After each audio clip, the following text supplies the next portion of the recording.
Okay, today we have an ashtray slash cup holder. Okay, let's see what comes inside the box. Okay, this is the bottom part that is used for cup holding. Ooh, look at the UV light. Nice. You could put it here. And this will make it smoke free.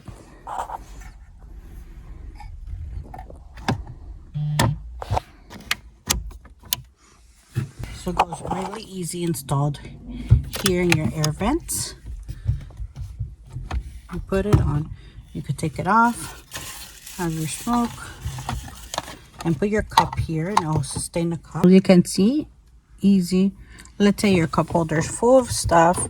You get to put it up here, easy hand when you're driving.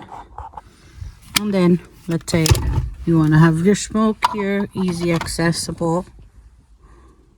Once you close it, once you close your smoke inside, it will be smoke free your car from getting smelly. You press here, you open it up, there it is.